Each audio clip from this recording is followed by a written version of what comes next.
Fresh out the box!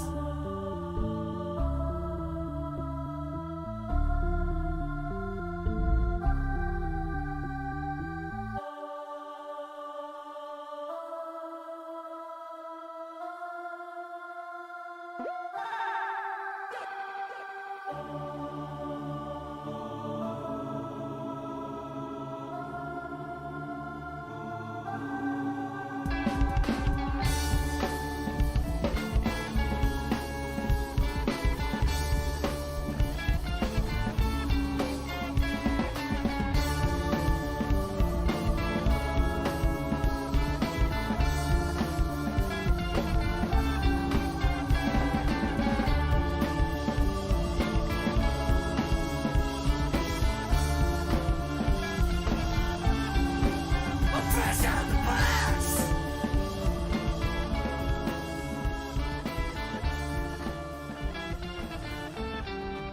Fresh out the box!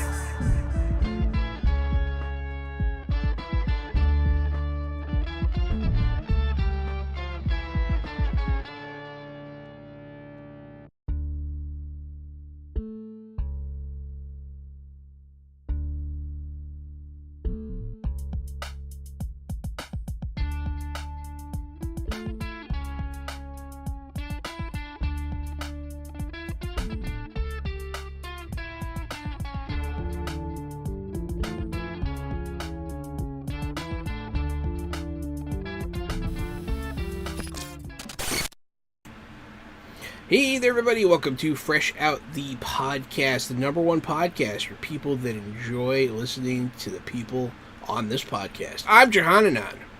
It's me, Casualty, CDG, co-host of Fresh Out the Box and Fresh Out the Podcast. Sometimes Jahan and I play tabletop games, and sometimes we talk about stuff with this guy.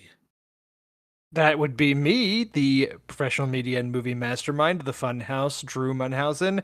And it's actually funny, Gary. I edit this podcast each week, and every time we're doing our intros, there's always a slight pause between your intro and my intro, because a lot of times it's just me waiting because I never know what's gonna come out next. Like, if I don't know if you're done or if you're gonna keep riffing, and this time you actually let it straight into me. I appreciate that. So there's a clue. I'll click the little mute button when I'm done talking. So yeah, I talk with no rhyme or reason, and at any time. Yep, there it is. Oh, I see. That was good. I like this bit. I like that.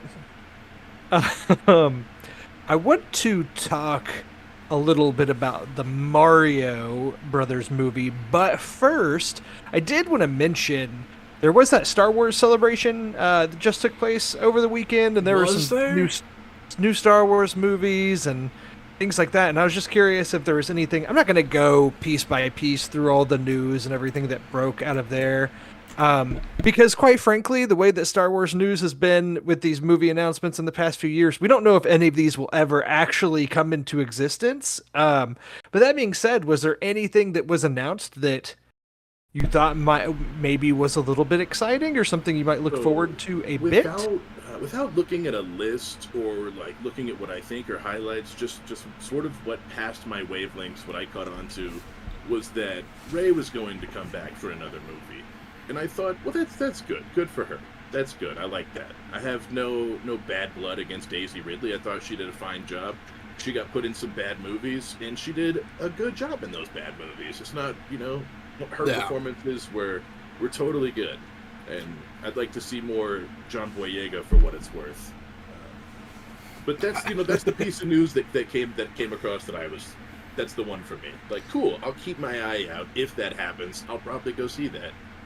I actually agree with you. Like, there's a lot of things wrong with that sequel trilogy and with the writing and the directions it went, but like the actors within it aren't necessarily at fault, and I like some of the things they did with their characters, and I like Rey. Like, I don't look back on that trilogy and go, oh man, Rey's the worst or anything. I don't necessarily like where it ended up, but if you give Rey another movie set 15 years later and let Daisy Ridley do her thing and have like some actual good writing behind it, sure, why not? It's not too late. You could still save Rey and her story. Yeah, I don't like those movies, and I try to distance myself from the other people that don't like those movies because they don't like it because of Rey, and their reasoning's always bad. No problem with her whatsoever. I thought she was great in those movies. The movies just sucked. I mean, that's what happens when you just, hollow out the corpses of the middle three movies and just try to fit right in there. Almost shot-for-shot remakes. But anyways, yeah, I'm excited for that one too. Here she's going to be remaking the Jedi Order, which is the only movie I've ever wanted. A Jedi Academy movie would be all I could ever hope for. I always thought it'd be Mark Hamill doing the Luke Skywalker thing, but hey, we already crossed that bridge, and it wasn't him. So, Daisy Ridley, let's do this. Maybe it's not too late. Maybe Force Ghost Mark Hamill could still show up and help train. That could be cool. Yeah, he could be the new Ghost. New Ghost on town. Yeah, I'm excited for that. I'm excited for Star Wars Visions Season 2. I don't know. I'm all over the place, especially with the way The Mandalorian's been this season. Like, there was a rough patch there. It's gotten better, and I feel like it's definitely in a much better place now. But I don't know. I'm worried that they can't make all the content worth it. It's not all gold. It hasn't all been gold. The track record's hit or miss. So I guess we'll see. Those are the only things I really remember being announced that stood out to me. Was the most recent Mandalorian episode the one with the cameos? Yes. Yes. Okay, cool. So I'm caught up on that too. Yeah, the new one drops tomorrow or Wednesday, whatever. Yeah, tomorrow's Wednesday. So yeah, the new. And then I guess there's also the Acolyte, which is going to be pretty cool. About the first Sith, right? Yeah, it's one of those things where there's a lot of shows that have been announced or at Star Wars Celebration they showed footage of and things, but stuff that we didn't get to see. So it's kind of like it's hard for me to get pumped about all the stuff that's just out there floating around. I guess I'm kind of ready for some of the. I want the content to be here. I guess it's hard. It's hard to get excited about stuff like we used to, man. Like because they hype stuff up so much, but now we know better. Right. We've been hyped up so many times at this point, and it's been bad. That we've been disappointed so many times, and it's just like, all right, I'll see it when I see it. I don't trust deadlines anymore. I don't trust release dates. It's here when it's here, and until I'm watching it, I'm not going to believe that it's going to be here, even the day before. I like the work of James Mangold as a director. I liked Ford vs. Ferrari and Logan and things like that. And, he's currently doing the new Indiana Jones movie. And as far as that goes, he was just one of the names announced as directing one of these new future Star Wars movies. I think his is about the first Jedi or something like that. Which sounds cool to me. To me, that says that Disney's really feeling confident about the new Indiana Jones movie and how it will be received if they're already announcing James Mangold is directing a Star Wars movie after this. So there's things like that I'm excited for. Dave Filoni was a name also getting a Star Wars movie, which makes sense. He's had so much... he's been doing so much for the Star Wars shows on Disney Plus as it is. My only thing with this is, and this is going to be me being a naysayer, because I'll be transparent here. I have not watched all the Clone Wars TV show. I haven't watched Star Wars Rebels, and I know these are things that Filoni was highly involved in. And I hear Rebels is good from everybody. Everybody says Rebels is not even good. It's great. And I believe them, and it's something that I will try and watch. Right now, though, it has the feeling of being homework, that I have to watch it now, and that always makes things less fun to watch. But that being said, it's like we're seeing throughout the Book of Boba Fett and Mandalorian, Filoni's influence and inserting some of his animated characters from the animated shows that he was a part of being inserted into the shows in live action, which I'm sure is really cool for the fans of those shows. For me, as somebody that hasn't watched those shows, it just makes me feel like, now I have to do homework if I want to watch these Star Wars shows. And that's not fun. And so then I hear Dave Filoni getting his own movie, and the dude loves Star Wars and I think is really talented, so there's a lot of positive there. But if this is just going to be another movie to be a playground for him to put more of these characters from the animated shows that I'm not familiar with, I'm like kind of not interested in it. If he's going to be doing all something new and not borrowing from the old things of the past, then sure, I'm all for it. That's why Get a healthy dose of both. It'll probably be a lot of new stuff with some callbacks to some old stuff. yeah. I've seen enough Rebels to know, like, the one character, what's his name, Zeb, that was, had a brief appearance in live action in a Mandalorian episode.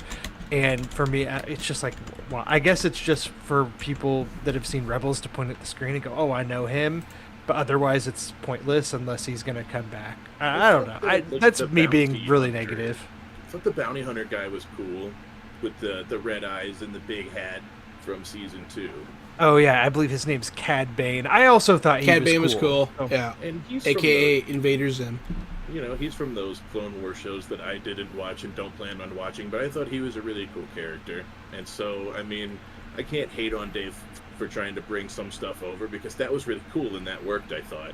So I think it's fine as long as they don't require you to watch. As long as they self-explain who everyone is in the show. Cad Bane was pretty self-explained. The camera just had to pan up on him and you knew he was bad news. Ahsoka is obviously different because that show coming out is based on the title character is from the Clone Wars TV show, and she's had a lot of history in the animation, so that's different. Like, yes, I expect those animated characters to make the live action transition. Introduced her in the Mandalorian series, which is nice for people who didn't watch those shows and don't know. She's been reintroduced a second time, so at least there's another way to garner some interest. I mean, I don't think it's a bad idea at all. He let him play with his stuff. Fair enough. We'll see. Maybe he'll hit, maybe he'll miss, but the chance that he might hit is better than whatever the Patty Jenkins X-Wing movie was going to be. And I think the Ahsoka trailer looked really cool. Like, I thought it looked good. It did. So, what was what's her name? Elizabeth Winstead. Ramona. Mary Elizabeth Winstead. Yeah, what's she attached to? She's playing a Twi'lek. She is in Ahsoka, and she is playing the live-action version of Hera, which is a character from Rebels. Yeah. Okay, yeah, that's what I was trying to figure out. I was like, what was that one? That one looked good. So, yeah, Ahsoka does look really good. And it does seem that they're going to be putting a lot of those extra credit characters in. And I'm fine with it. If they can explain them to me and they make sense, it's who cares? Jahan, you mentioned not like wanting to buy in and have false hope for the Star Wars series. Yeah. And I thought that was funny because Connor or Ben, I don't remember which one it was, but one of our other friends had mentioned the same thing about the Marvels. Yeah. The trailer got posted in our chat and they were like, yeah, I'm sure that trailer's good, but I just don't have faith in Marvel right now. And the way that you said it about Star Wars is like, yeah, I'm feeling that all the way around. They have some faith to gain back because they've had some misses on both sides.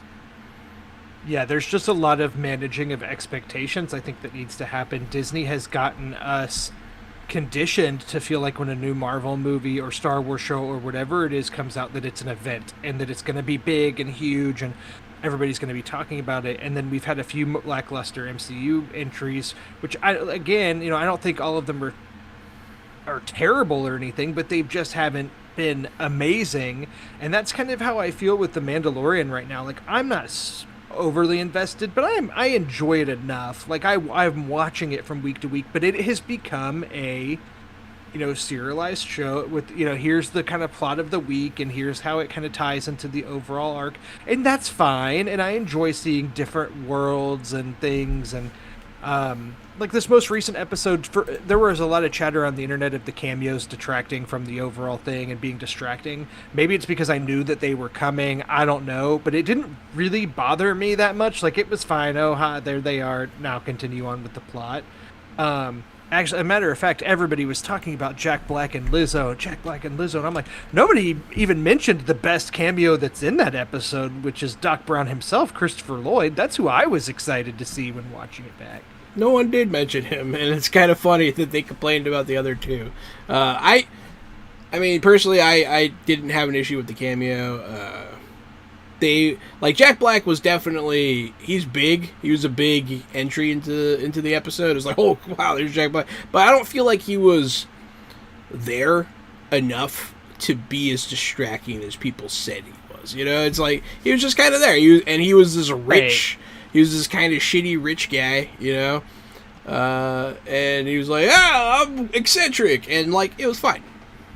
Yeah, he was essentially a quest giver that you meet briefly, do your quest, and then check back in at the end, and you're on your way. And I thought Lizzo was a great debutante. You know, she was this. What was she, a duchess? She was. I think that fun. Star Wars episode, that Mandalorian episode will be known as the Star Trek episode. It was so Star Trekky with the way it felt, with the color palette, and how big and bright the characters were and how vibrant they were. I thought that Jack Black was totally distracting for me. You see him, I see him, and I'm like, that's Jack Black. I don't know what his character's name was. I'll never know what his character's name was. That's fucking Jack Black. And I found it to be distracting. I also don't know his character's name. I didn't find it distracting. Lloyd, I thought, loved to see him, loved the Yeah. cameo, but he was overacting. But he can get away with it, I guess, because he's Christopher Lloyd. But really, He's like 400. Yeah, I know. Maybe don't cast him because he's gonna overact because he's a weird old guy. I don't know. Maybe there's some. That was not a great episode, but I did enjoy it. I just think it was sort of Star Trekky. It felt sort of like an Orville episode. It was silly and chock full of cameos, and I don't know. Everything just seemed not like Mandalorian at all. has there been a capital G great episode of Mandalorian this season at all? No, Yeah. but I think I'm this was with the you. best one, and this is the most memorable one. And Oh, interesting. Maybe because it's chock full of cameos. Yeah, it hasn't been. Yeah, nothing's blowing me out of the water. This episode specifically, I don't know. I feel like it is very much Mandalorian because the Mandalorian has this weird thing where there are no straight lines. There's only zigzags, and they're like if you want to go from point A to B, you have to go to C and D, then back to A, then go to B every time. And it's honestly it's really frustrating a lot of the time. It feels extra. Mandalorian Well, and- felt like an awesome space western in the first 2 seasons. Yes. And it doesn't really feel like an awesome space western It right feels like gas is free. That's what it feels like. And it feels like it's clearly transitioning too. Like we saw Din Djarin as the main character of the first 2 seasons of The Mandalorian, and we're seeing him transition to not being the main character of the series anymore, to being more of a supporting character. And there's a lot of chatter about that, if now the title The Mandalorian is referring to Bo-Katan, or if it's referring to The Mandalorian as a people in general and not just Din Djarin. I don't know. It's funny because we had a show, The Book of Boba Fett, and that show was kind of taken over by The Mandalorian midway through, and Boba Fett became more sidelined in a sense. And now we're seeing back to The Mandalorian, and now The Mandalorian is getting a little bit set to the side for some other characters. I don't know. So it's just very interesting. I'm still watching it, and I just Yeah. that's it. I'm not like throwing all my eggs in that basket, but I'll continue watching it. It's well produced. It looks good.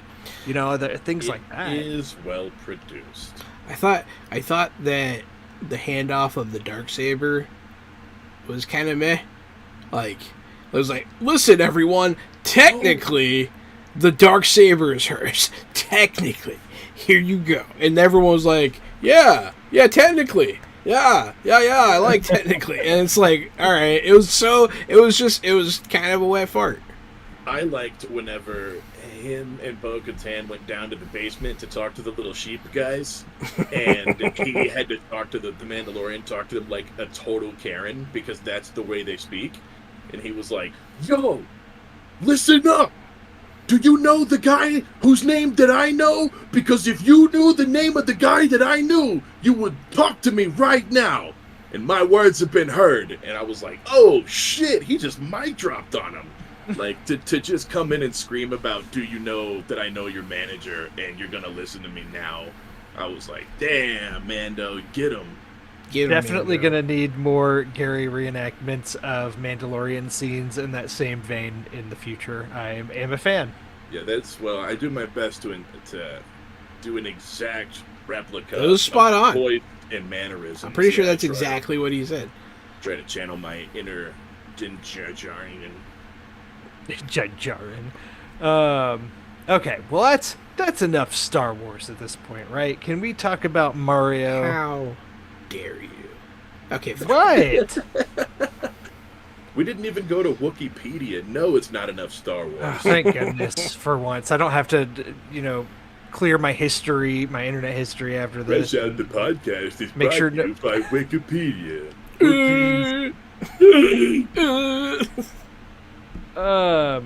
So Super Mario Brothers movie came out almost a week ago at the time of this recording. It broke some records. It had, I think, the biggest 5-day opening of all time in the box office. It's definitely the highest Biggest grossing global weekend, opening for an animated film in history. Correct. which, needless to say, means it's the biggest opening for Illumination. As of today, it's made almost $500 million, which in the span of a week, which is insane.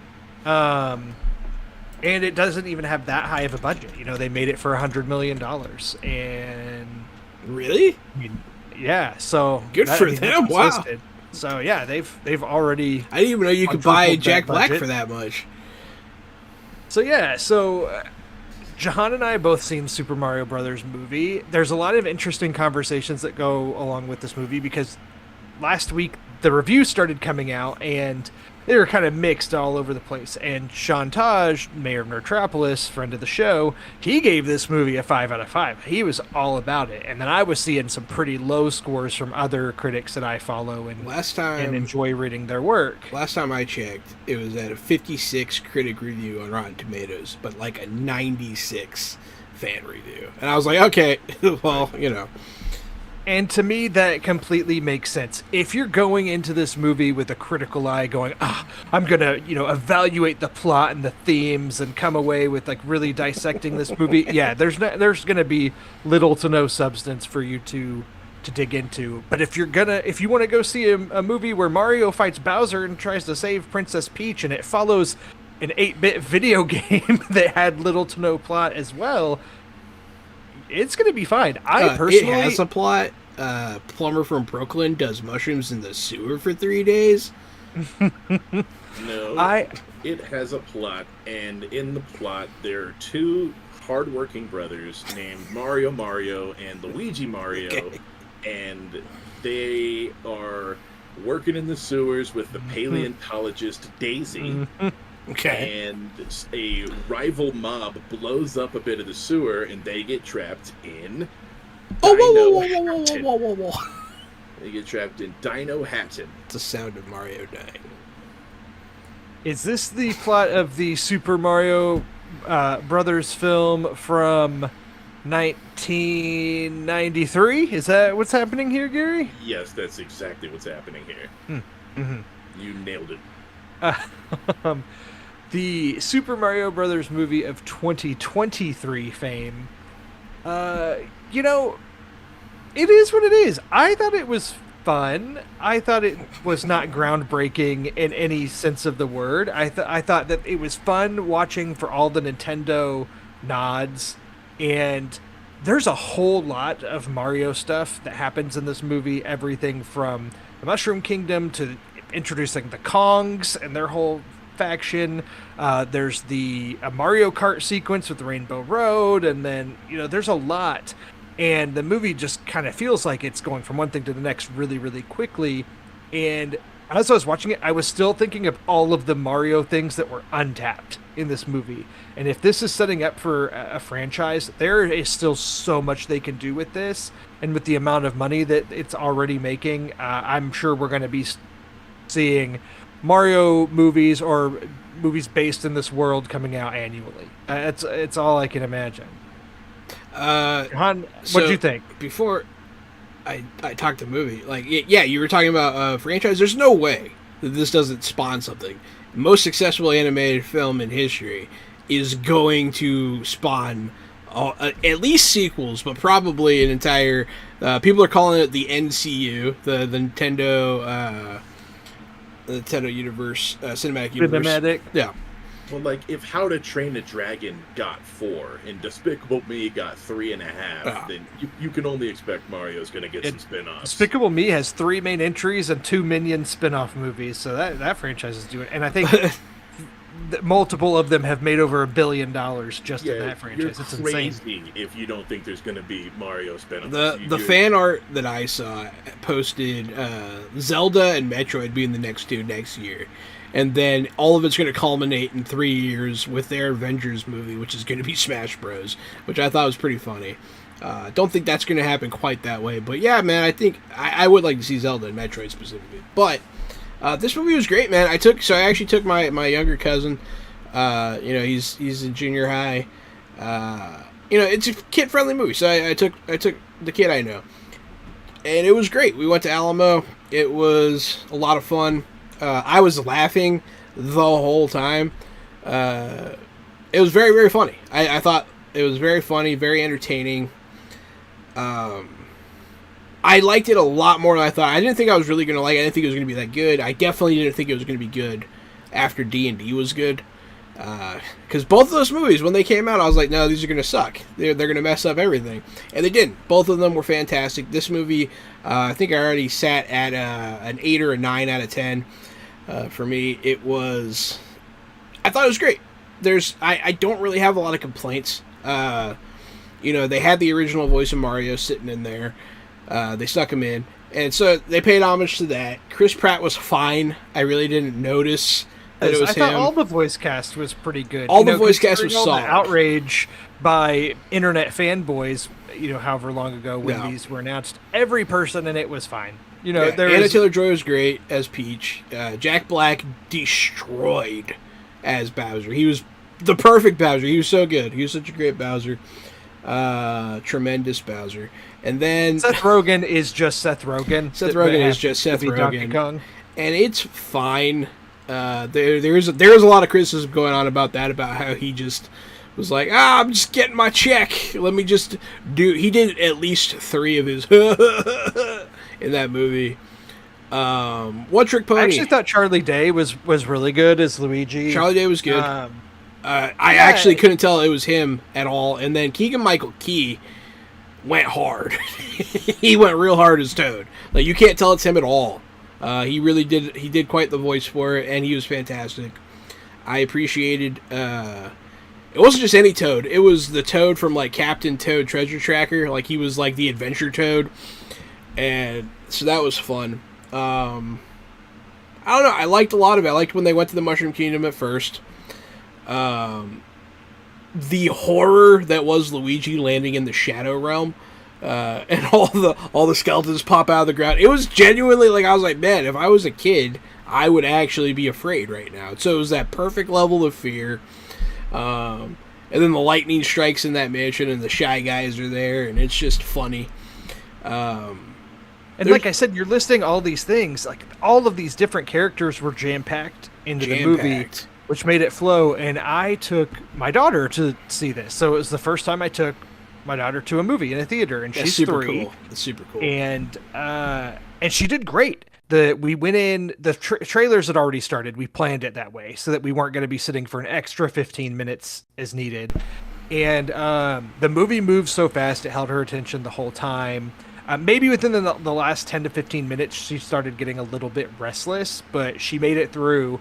Definitely, if it had been any longer, we maybe would have been looking at some problems, but she did great. And so I think that says a lot to the movie. And there's been a lot of critics who have been ranting about this movie and its quality, who are very apparently do not have children of their own, because they're like really going into the plot and themes and things like I mentioned earlier, when really there's something to be said about a kid's movie that can hold a child's attention for 90 minutes without them shuffling around too much. And that's how I felt, like, as a as a parent, it's nice to have something that can hold their attention for that long. I mean, I was in a it kid. was a big success. I was in a kid heavy showing because apparently Alamo has certain showings that are like, these are kid friendly, like they have relaxed talking policies and stuff, because Alamo has very strict talking policies, more so than most theaters. So like this one, like kids, let the kids be kids, blah blah blah. They weren't that bad.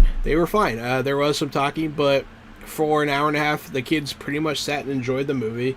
It's chock full of references, man. There's everything from the Punch-Out pizza to Mario's playing Super Nintendo in his room at one point. It's just really fun. Luigi's cell phone rings, and his ringtone is the GameCube startup music, which I like. Yeah, lots of good stuff like that. Little things like that, and the other thing worth noting is the last animated movie to come out in theaters was Puss in Boots: The Last Wish, which came out in December. So this is now almost 4 months later, and so this is truly like water in the desert for parents to have a movie to take their kids to go see. So I think that also is contributing to how much money it's making. Like I don't know why. Obviously this is kind of a established franchise. It's a video game that's been around for forever, so we love it, and our parents like it, and our kids like it, and their kids will like it. This is talk about mass appeal. This is it. But it is set up for success, and you start as you're watching it, you're like, well, I could see them making a Donkey Kong movie or something based with the Kongs. And then I looked at Mario sequels, and it's like, think of the other games, the Galaxy games, and even Super Mario Sunshine, and all those things could be incorporated into future movies. And then like you said, a Smash team up. You could do a Smash Brothers movie, and there's so many options for them to make a lot of these. They do kind of. I mean, they reference the Galaxy and that kind of thing, but in a way that like almost leads me to believe that they want to go in that direction to do a Mario Galaxy movie. And they even have one of Roselia's little minions going on there. And you remember what are they called? Lumas? Oh yeah, Lumas. Yes. Yeah, one of the Lumas, and it's all depressed, or it's not depressed. It's happy to be sad or whatever. Hope is an illusion. The Luma was one of the funniest things in the movie for me personally. It was very funny. The Star Fox universe. That's the universe we really want. I would watch that movie, but it really would just be Star Wars. It would be the X-Wing movie that we didn't get. With animals. Because they can go on the planet and fight dinosaurs too, like I saw Drew do one time. I hope that CGI just becomes too expensive and they just decide to train a fox to fly a spaceship. It'd be funny. That becomes cheaper. It just becomes cheaper to like bioengineer animals to be a. I want to live in that world. That sounds awesome. Does sound awesome.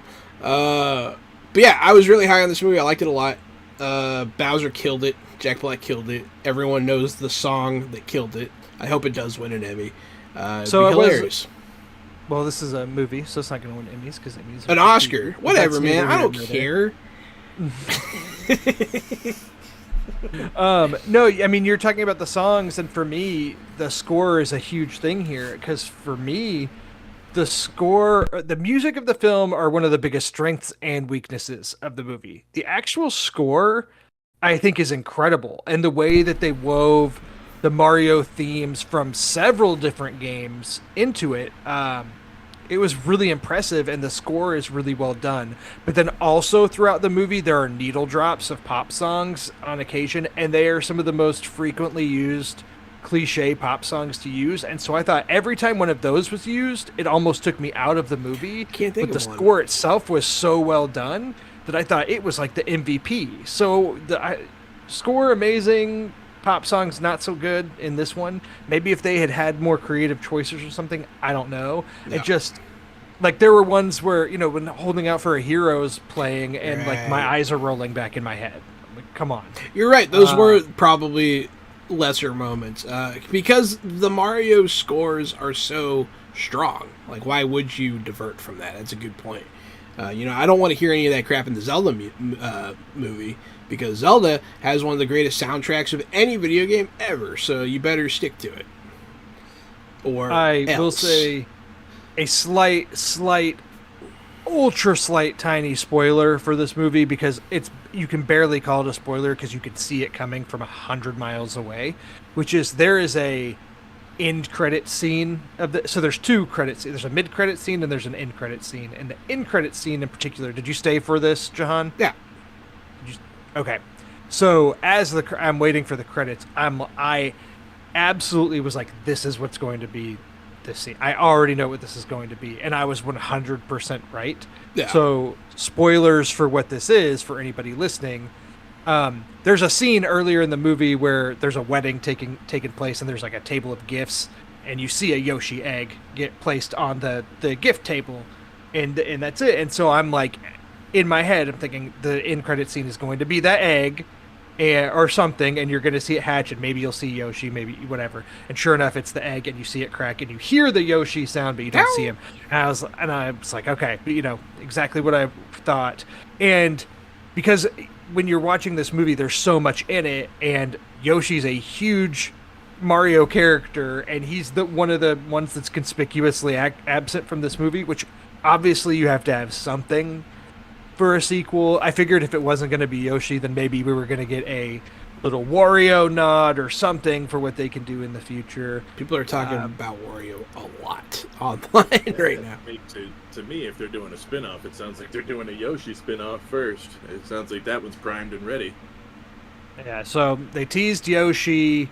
It's a movie that has Cranky Kong in it and some of these other characters. You do get some of the other Kongs appear briefly, and I'm like, so you're going to include all these characters, but not Yoshi? But I guess there is a scene where they're going through a Yoshi land, and you see them running in the background, but not. Yeah, they're like Yoshi. herding. They're making that like stampede noise. Yeah. Yeah.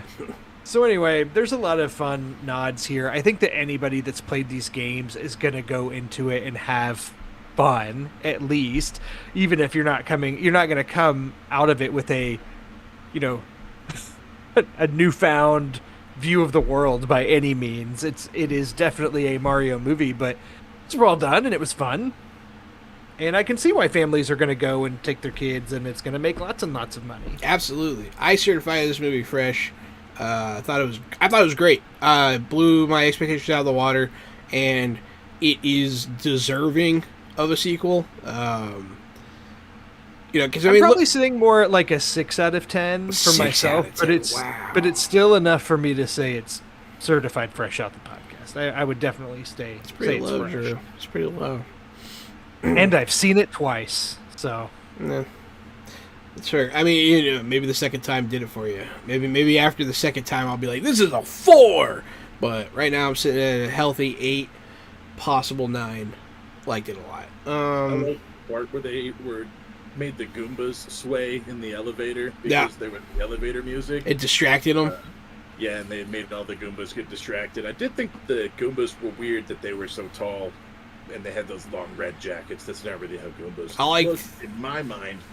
But overall, great performance from John Leguizamo and Bob Hoskins. Yeah. My favorite character was the original character, not from the games. I believe her name was Marge. She was a big lady in a red jacket, and she beat them up. I think she kissed one of them. Yeah, awesome character. Yeah, it was nice contribution, studio. Always reminded me of Birdo. I like Birdo. Birdo's fun. Oh, Birdo, another character primed for the sequels. Good call. Yeah, I don't know about that. hell yeah, Birdo. I don't know if Birdo is a good character or should be in anything again ever. Birdo is awesome. Baby Bowser. We'll get a Bowser feature Jr. Baby Yeah, Bowser. they didn't put any Baby Bowser. They didn't put any of the other Bowslings in there either. Yo, that's there's the whole Bowser family. That's Yeah. The story of Super Mario Sunshine is all the baby Bowsers. Yeah, They all mess up everything, and you got to go clean it all up, and then fight the whole clan of them with Big Mecha Bowser. yeah. See what they should do What else we see? is they should use the Poison Mario impersonator from Super Mario Sunshine to destroy Mario's new hero reputation, and then Ooh, and covered in goo, like in the 1994 classic. Yep. 1993 classic. Yep. So So we did see, we saw the traditional mushroom, we saw the poison mushroom that makes you shrink, we saw fire flower, we saw ice flower, we saw the tanuki suit, and we saw the cat suit. And the all star. in this. Oh, and the star. And so, what are other Mario hats? Obviously, there's like Frog. Metal Mario, yeah, Frog Mario. Are there any other ones The that flying we didn't hat see? Mario. Oh, and there was in the Toad Village at the beginning. You do see the little hat shop that's from, I can't. Odyssey? Yeah, Super Mario Odyssey. You see the little cat store, And then in like, the that's castle, another you see plot all line. in the castle you see all the paintings from '64, and yeah, there's a lot of that. It's great. fun. It's fun to catch those nods. Chock It's not- full.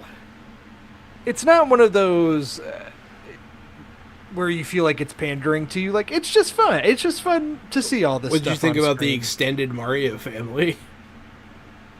I liked them. Gary would I like like that his part. dad. Yeah, you see his dad, their dad and their mom, and like other undefined family that may be cousins, maybe other brothers. It's hard to say. But they're all talking with their hands and eating the pasta.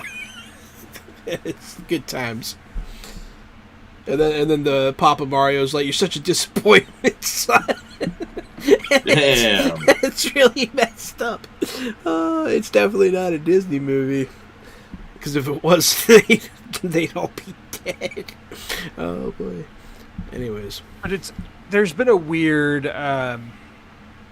thing happening with animated movies and kids movies where, obviously with the pandemic we had the weird Disney Plus stuff where certain Pixar movies were going straight to the service, and they've been releasing some of their movies in theaters but with shorter windows only to come on Disney Plus. And I think Disney's been struggling with some of their animated output in the past couple of years, and coming out of the pandemic, like they had that original movie, it's called Strange World, that came out end of last year that was a huge bomb, and then Lightyear underperformed last summer, and it's like Disney's struggling, but then you have a Mario movie come out and it just does gangbusters. So there's obviously still parents wanting to take their kids to theaters. I guess Strange it just has to World be- is on Disney because they didn't market that thing at all. Not at all. I didn't even know it had come out, and like people were like, "Oh, that movie bombs." Like, when did that come out? Oh, like 3 months ago. Didn't know. No idea. And Lightyear was a weird stretch on that note, where it's like it's the movie that the toy is inspired from, and I actually liked the movie but better it's than I the thought I real was going buzz, to. but not the real buzz because it's the buzz in the movie. It was a whole weird thing. It was weird to understand, and It was I can kind of concept see inception. why. I was gonna say they thought it was high concept, but it wasn't, and it was just something that nobody wanted to see. It's more like a high idea. Yeah, it's right. more like Somebody smoked weed and wrote that down, and they're like, "What if Buzz Lightyear was based on the guy in the movie?" But like, they already made the Buzz Lightyear and Space Rangers spin-off show. They did, and it was pretty good. They should have just cleaned that up and made the movie based on that. I 100% agree. But yeah. Yeah, I'm not a that space is- ranger. Gary, do you think you're gonna go out to see Super Mario Brothers? Do you think you'll just wait until it's on, presumably Peacock, one day? I will wait until it's on Peacock, I think. But here's the reason why. Like, it all boils down to one sentence, basically. There's a Bowser song. Yeah. There is. It's So, great. in no Mario game that I've ever played in my entire life, or any Mario media I've ever consumed, was I like, you guys remember the Bowser song from that game? Because that's not a fucking thing. It's just Jack Black being Jack Black, and that alone is like, I'll wait till that comes out. I don't need to see Jack Black singing a Jack Black song in a Mario movie. That just sounds just cringy and terrible. This is what it. I've- One sentence. I don't care about Bowser the rest actually of the has movie. songs in 4 games, Gary. No, I'm just kidding. Yeah, right. This is Let's one not of sing those the Bowser things song. where- Gary doesn't know.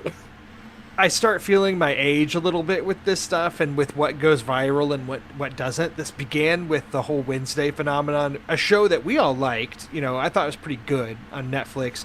But, remember when the whole Jenna Ortega Wednesday dance was the big thing on TikTok? Yeah, and, like, when you watch it in the context of the show, like, it's kind of a funny moment. But when I'm watching, I don't see this and go, "Oh, this is gonna go viral," because my brain just doesn't think that way. And same thing with watching Mario. When the scene that happens where Bowser sings the Peaches song that has since gone viral, when I was watching the movie, my thought was, "Welp, you have Jack Black playing the part. You might as well use him because this is what he does. You know, he does like a little Tenacious D riff that's kind of fun." But that was it. I didn't think much of it when watching the movie, other than, well, you know, it's I Jack was Black, I so was what else do you dying. expect? I was laughing so hard.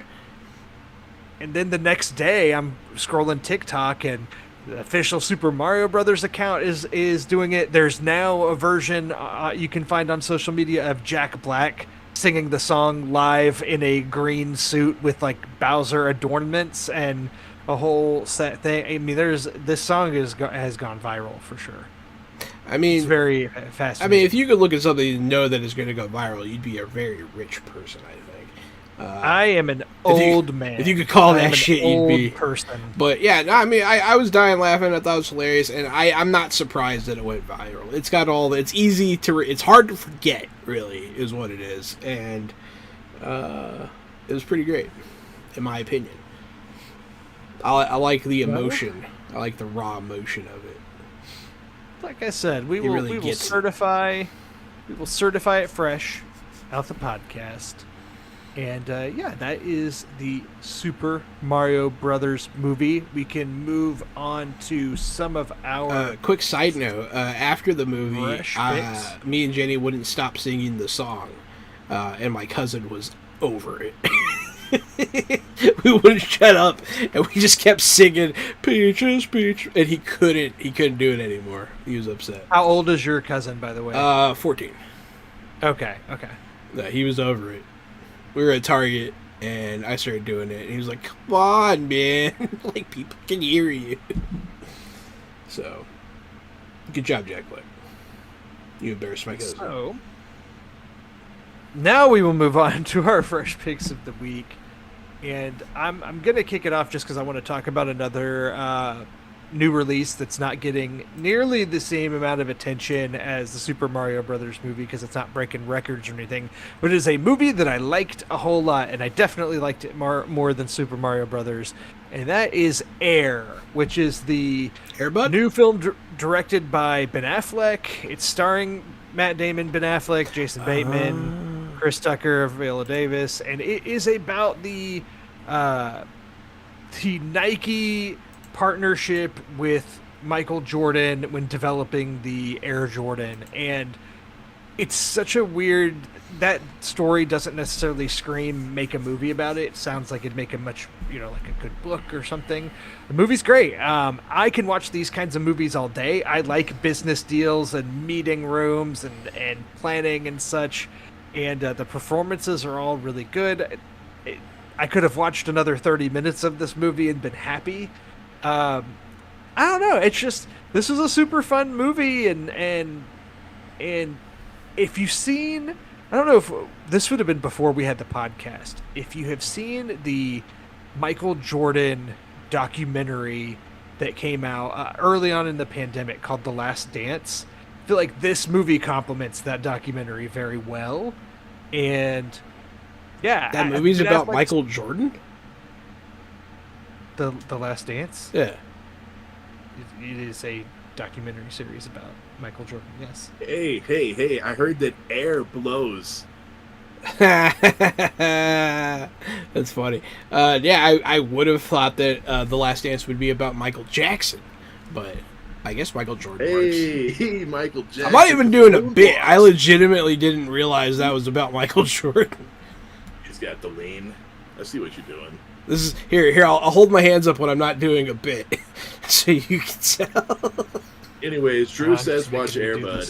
the slow head shake.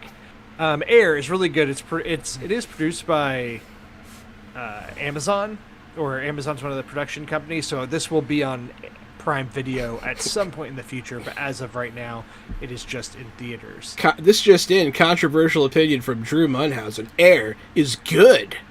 Air is good.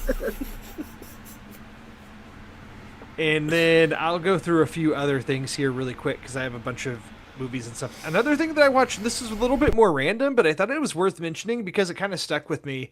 If you log into Disney Plus now, there is a interview that's on there that's been on like the banner on Disney Plus when you log in, and it is called Jeremy Renner, the Diane Sawyer Interview, a story of terror, survival, and triumph. And this is just a 40-minute interview with Diane Sawyer with Jeremy Renner 10 weeks after his, much discussed in the news accident that happened on January 1st, where he was essentially run over by a snowcat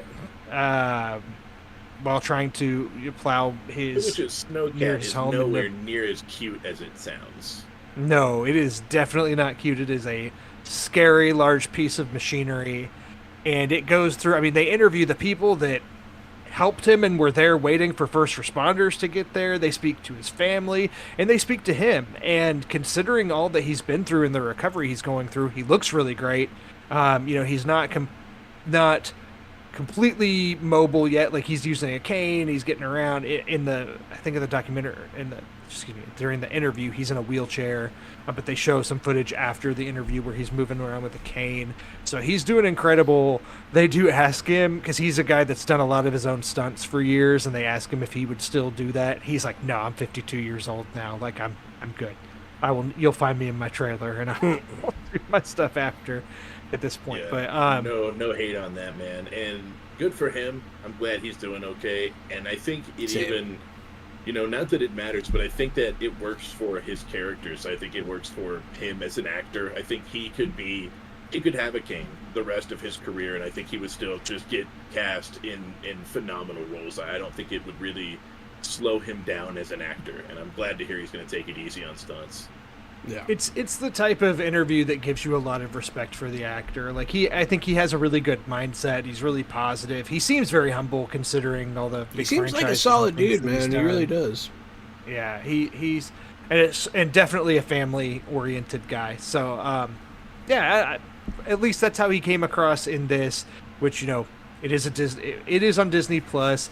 The interviews with Diane Sawyer. He works for ABC News, which is under the Disney umbrella. So, they are in full control of this, but everybody comes across looking good. And I saw him do an interview. I think it was with Stephen Colbert, and it wasn't on the show though. I think it was because Jeremy Renner can't move a lot, so I guess he came to him. But apparently, Paul Rudd sent him a video, and it was like a fake cameo. Like, he pretended like it was a cameo, and was like, "Oh, hey, there, Jeremy," and like he was. Maybe next time, just wait for the snow to melt, you knuckle. He was just giving him shit, and it was really funny. I guess they're friends. Jeremy Renner did appear on, I think, Jimmy Kimmel last night or something. So he did make his first public talk show appearance, and he was Maybe walking with that's Wayne what on that it too. was. So Maybe it was on Jimmy Kimmel.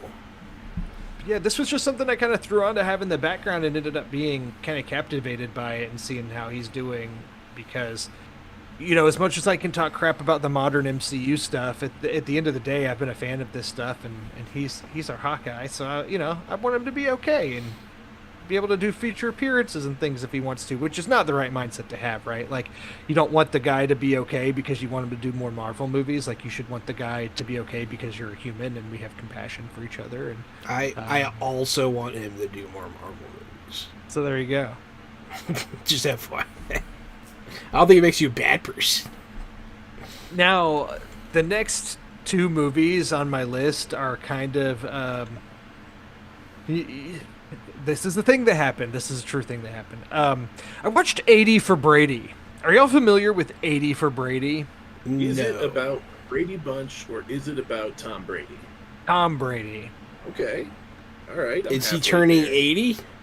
Yeah, he's been No. playing football for 80 years. The film Is follows it about the 80 four- people he killed? four lifelong friends, four women, lifelong friends, who are in their 70s, 80s, Uh-oh. who are huge Tom Brady and Patriots fans, and Don't they tell me. travel down to Houston, Texas And they to stayed in his hotel room with him, and they've got footage of it? they go, they want to have their one last hurrah, and so they go to Houston to see the New England Patriots play in Super Bowl 51 against the Atlanta Falcons, and it's these four ladies, and they get into some hijinks, they get into some mischief. This movie You're is doing a smile and exactly making what a you think it face, is. and I don't. What do you mean it's exactly? You don't know what I think it is. It's got Lily Tomlin, Jane Fonda, Rita Moreno, and Sally Field, and of course Tom Brady. And What kind of hijinks No, I do they don't- get into? True. this is the type of movie that I watch with my wife. I had a few drinks. I had a good time. I actually laughed a few times. This movie, I think, set out exactly, or it did exactly what it set out to do. I'll put it that way. It accomplished its mission of being a comedy Every- that my dad and mom would really love. Every single thing that you're saying right now leads me to believe these women had sex with Tom Brady.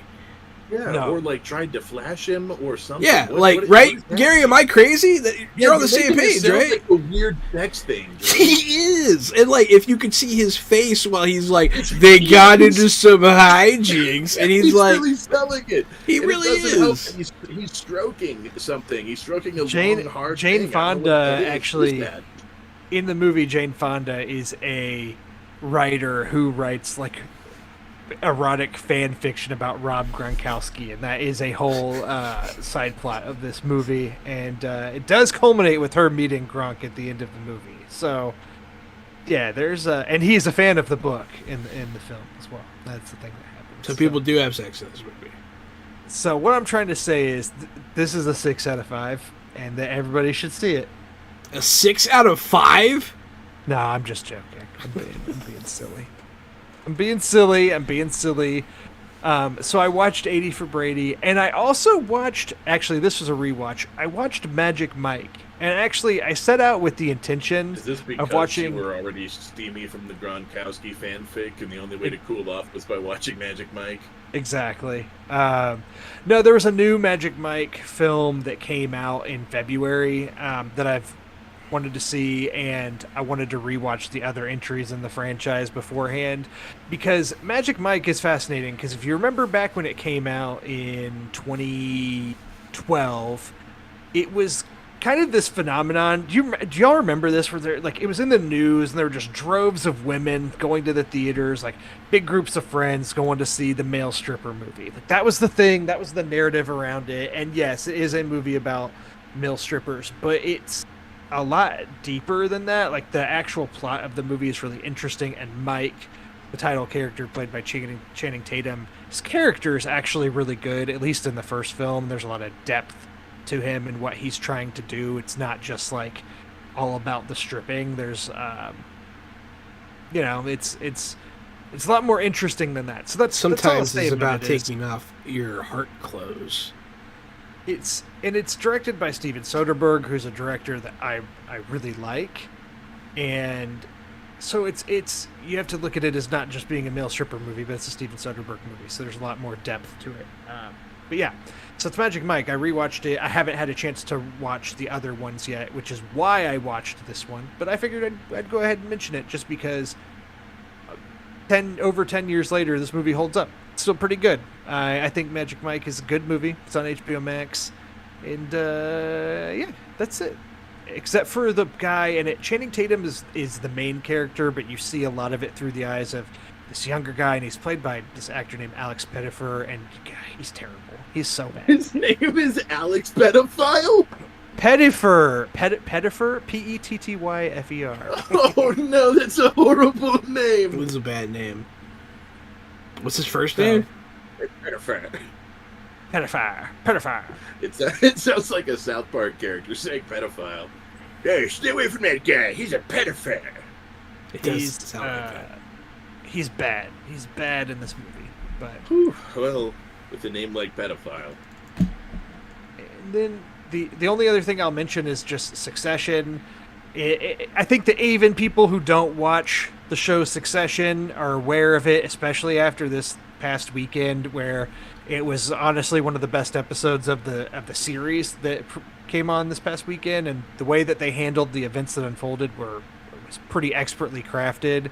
And it was going viral. But man, I'm glad I watched it live because the internet was littered with spoilers. And Yeah. So Somebody Succession, should go pick great those up. show.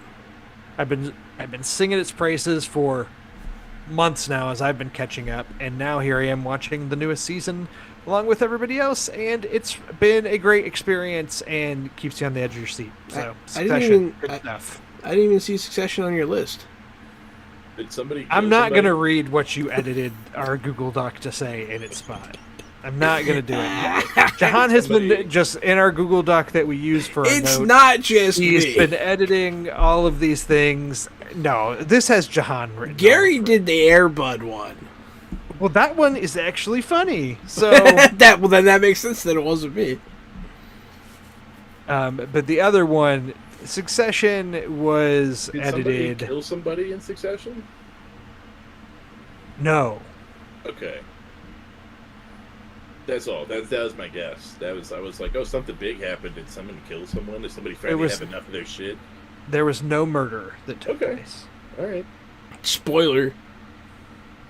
Spoiler: no murder. Spoiler: I feel like is no not murder is a murder. spoiler, especially Anyone if get someone was abducted? about to get murdered. Did anyone get abducted by a UFO? No, Then no, I'm out. UFOs. Spoiler.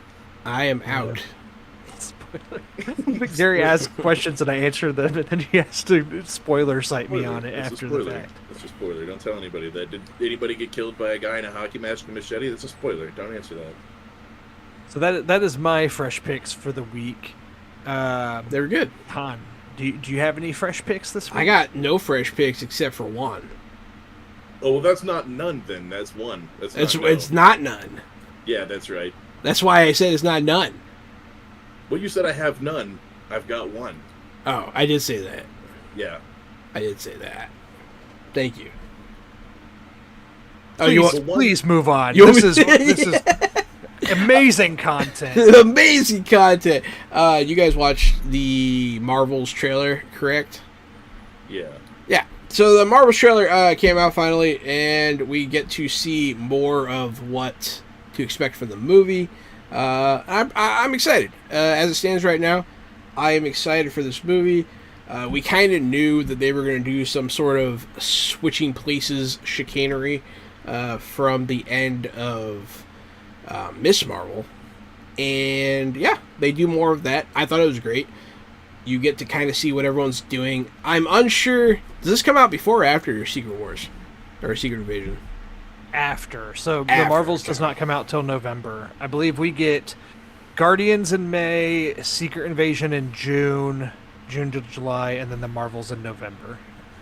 So I'm assuming that it takes place after Secret Invasion. Don't know for sure. But yeah, it has me excited. And we were talking about Marvel earlier today and about the trust not completely be there. I don't know. I feel differently. I haven't really been let down by Marvel yet. They're getting there. I thought this trailer looked really fun, and the thing that surprised me the most about it is I feel like, as far as the trailer goes, Brie Larson's Captain Marvel probably got the least screen time in the trailer. There was a lot of Kamala Khan in the trailer, which I liked. Yeah. Actually, it all looked fun. Brie So, Larson's Captain Marvel is my least favorite of those three characters, so I'm okay with that. yeah. Yeah, I think that's the problem you run into here. Even though she's carried her own movie in the past, it's like now you have two other lead Like- characters that are more interesting. I It's do gonna be- think that Miss Marvel is the main character of this movie. I think so too. I Yeah. just think it's interesting that in the trailer she's probably the most downplayed. I'm excited to see all of them. I'm definitely excited to see Monica Rambeau. Like, we officially see her. She's got powers. She's doing space stuff. I'm not sure if that's a part of Sword still. I think that Sword's pretty cool conceptually. I'm excited. I'm in.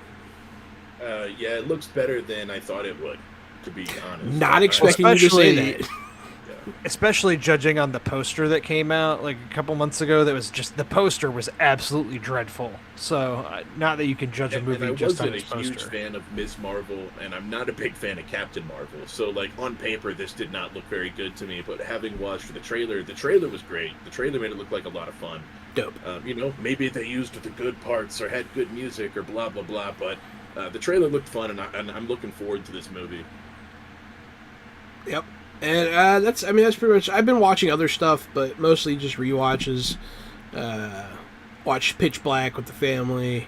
Watched Riddick with the family.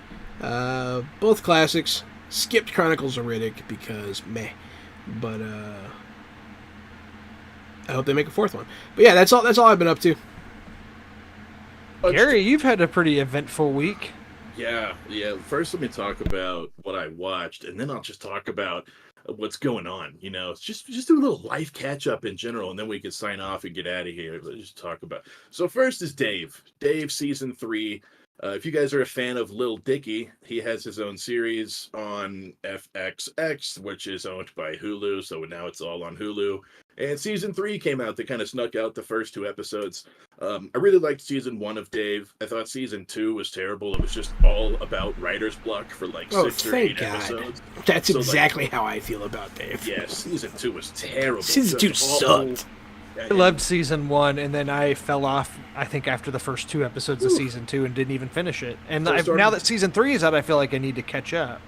You can skip season 2. It's all about writer's block. And masturbating. It's all about writer's block and masturbating. And so now season 3 is out, and so I wasn't really looking forward to it, and I didn't really care, but I was like, I could watch this. And Dave is just like fingernails on a chalkboard. He's such a grating character, and everything he does is just the worst for himself and everyone around him, and he just sort of pisses off everyone and is a shitty person, and really self-centered and arrogant, and doesn't realize it, and it's terrible.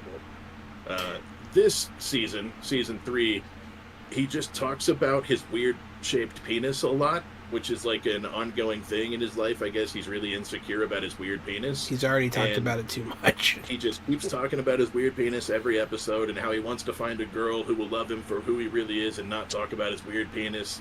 And as a viewer, I'm like, bro, you won't shut up about your weird penis. No one else is talking about it. It's just you, dude. It's just grating and hard to watch, and I think I'm off the Dave bandwagon, and I'm going to give it 2 big thumbs down for Dave season 3. If you've had enough Dave, then you've had enough Dave. It's disappointing because, like you said, season 1 was great, but in season 1 he wasn't necessarily a complete piece of shit yet. And then every character around him is still great because it's all the same actors. So it's this like whole entourage of actors that I would love to see together, and I would even love to see Lil Dicky, but just not playing himself. God, is he just horrible? He's too self-deprecating. I like self-deprecating humor. I think it's pretty funny.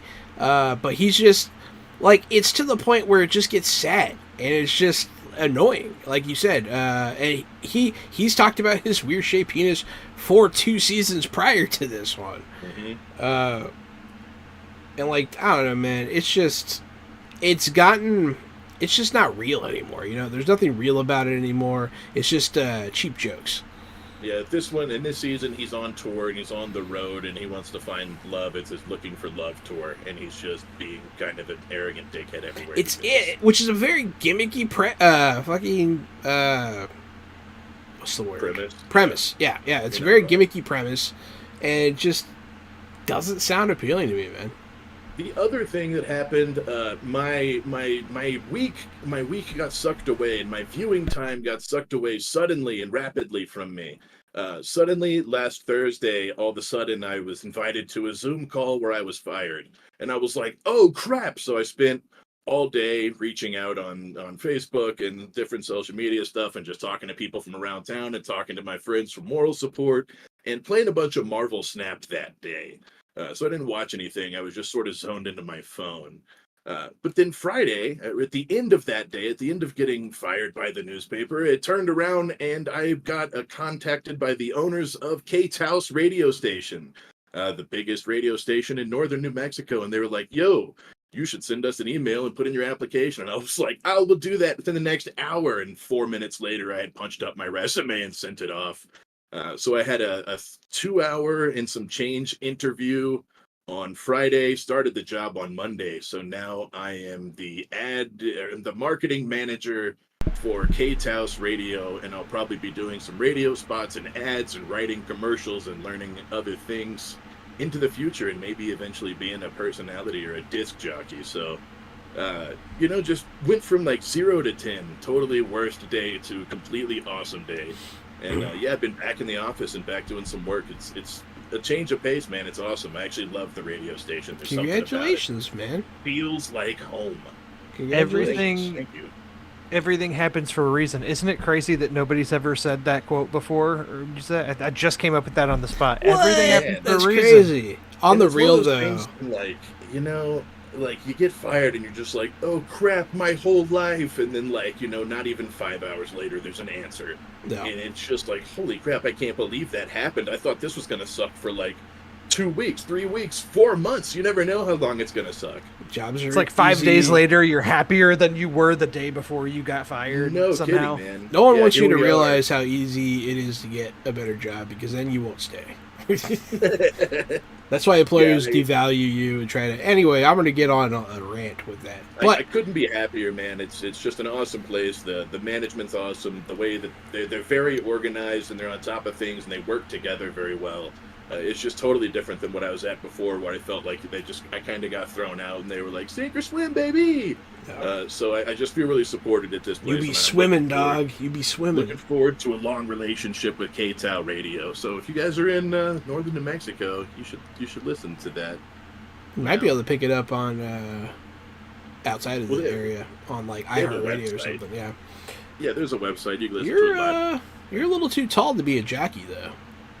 Oh, it's different when you're riding on a record than a horse. Okay. You can be any size to sit on a record. Okay, that's fact- I've heard that. The bigger the better, because if you're a big man, you'll flatten the record out and then it plays better. I always thought that was a wives' tale. So disc jockey, it's not a brand of underwear for discs. That's not what that is. It has a dual purpose, dual meaning. You're not riding horses Like in DMC. Tron. Oh, that's what they call it in Tron when you're doing the disc cycle game. You are a disc jockey when you're on that Oh, bike. there you go. Okay.